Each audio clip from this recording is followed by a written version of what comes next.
जय हिंद दोस्तों। आप यूपी से हो और सबसे बड़ी गुड न्यूज़ आपके लिए यह है कि यूपी ट्रिपल एससी का पेट का जो नोटिफिकेशन है वो आ गया है। तो पेट नोटिफिकेशन के अंदर में हम ये आज जानेंगे, आज इस वीडियो के अंदर में, कि हमारा जो पेट का एग्जाम होने वाला है, प्रिलिमिनरी एंट्रेंस टेस्ट का, उसका परीक्षा पैटर्न क्या होगा और सिलेबस क्या होगा, और साथ ही साथ किस सब्जेक्ट में कितने नंबर है, कहाँ कहाँ पर ज़्यादा नंबर है, किस सब्जेक्ट पर हमें ध्यान देने की आवश्यकता है और कौन कौन लोग इसके लिए एलिजिबल होंगे।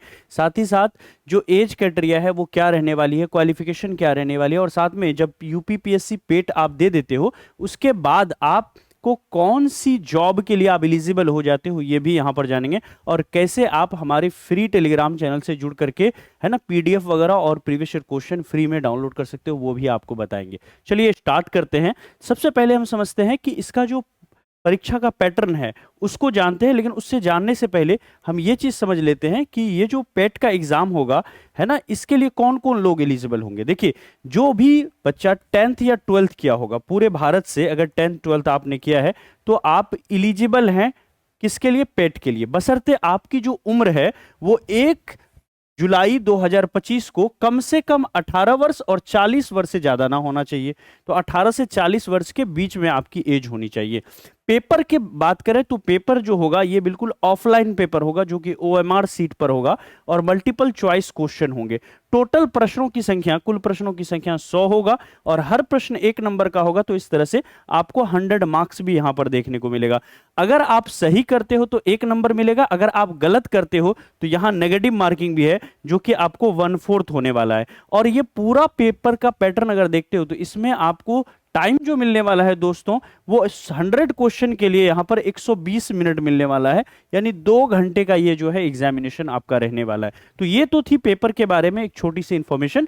अब हम समझते हैं कि जो पेपर का पैटर्न लेवल होगा वो क्या लेवल रहने वाला है। तो देखिए, पूरा का पूरा जो पेपर होगा इसका लेवल जो है 10th लेवल का रहेगा, 10th/12th लेवल का, है ना। तो 10th-12th लेवल का रहेगा और ये एनसीईआरटी का जो लेवल रहता है ना 10th-12th बुक का, उसी लेवल का ये क्वेश्चन हमारा रहने वाला है। तो हमें बिल्कुल भी नहीं घबराना है। अब आते हैं हम लोग यहां पर समझते हैं कि किस सब्जेक्ट में कितने नंबर यहां पर आपको पूछे जाएंगे। तो कुल मिला के 15 ऐसे सब्जेक्ट हैं जहां से आपको क्वेश्चन पूछे जाएंगे और इन 15 सब्जेक्ट के अंदर में आपको कुल मिला के 100 मार्क्स है।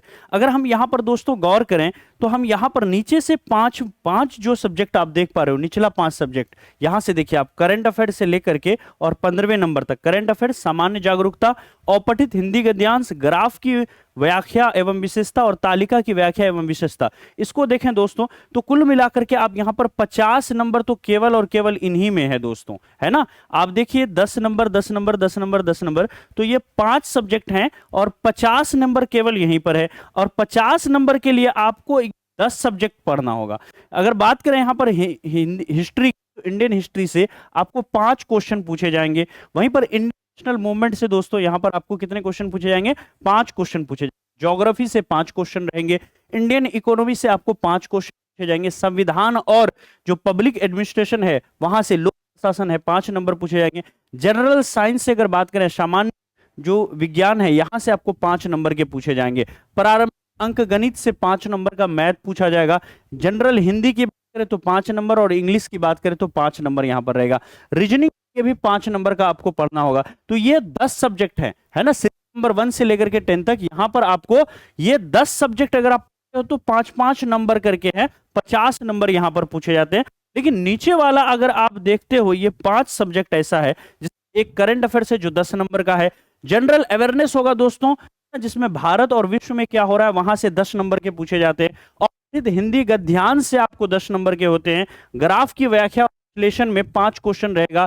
तालिका और व्याख्या एवं विश्लेषण में भी 5 क्वेश्चन रहेगा और अपठित हिंदी गद्यांश में भी 5 क्वेश्चन रहेगा। ये तो आपका देखेंगे 5-5 क्वेश्चन है, यानी हर क्वेश्चन 2 नंबर का है, 10-10 नंबर करके। तो नीचे से 5 सब्जेक्ट में आपको 10-10 नंबर करके है, 50 नंबर, और ऊपर से 10 पढ़ने पड़ते जाकर के आपको 50 नंबर मिलते हैं। और इस तरह से जोड़ तो आपको 100 मार्क्स का पेपर यहां पर आपको देखने को मिलता है। तो सबसे ज्यादा जो हमें ध्यान देने की जरूरत है दोस्तों, वो हमें यहां पर ये जो 5 सब्जेक्ट है, करंट अफेयर्स, सामान्य जागरूकता, हिंदी, है ना, अपठित, ग्राफ की व्याख्या एवं विश्लेषण, तालिका की व्याख्या एवं विश्लेषण, यहां पर हमारा 50 नंबर है 5 सब्जेक्ट के अंदर में। इसके अलावा जो मेजर है आप देखेंगे हिस्ट्री के अंदर में, आपको जो इंडियन नेशनल मूवमेंट है यहां से 5 नंबर उठाना बड़ा इजी हो जाता है इंडियन नेशनल मूवमेंट में, सिलेबस यहाँ पर फिक्स।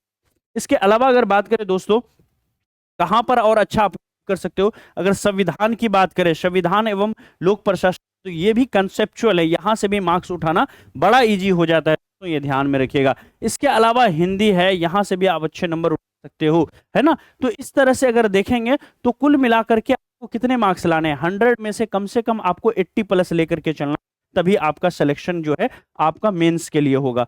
तो ये जो यूपीपीएससी है दोस्तों, ये पीईटी, ये है क्या, मैंने पिछली वीडियो में भी बताया था, अभी फिर से बता देता हूं।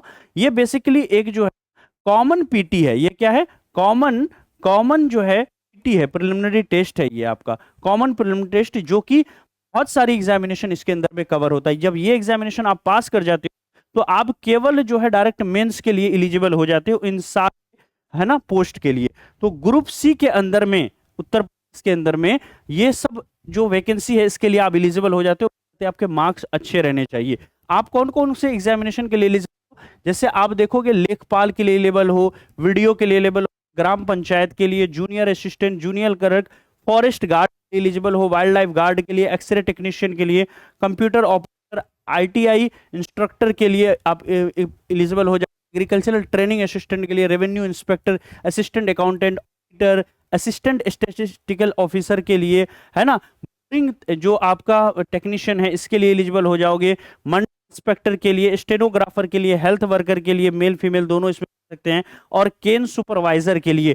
ये जो टोटल पोस्ट, इसके लिए आप जो है ना, यूपीपीएससी पीईटी का एग्जाम दोगे तो इसके लिए आप एलिजिबल हो जाओगे दोस्तों। तो ये थी पूरी की पूरी इंफॉर्मेशन आपको सिलेबस से रिलेटेड और एग्जाम पैटर्न से रिलेटेड।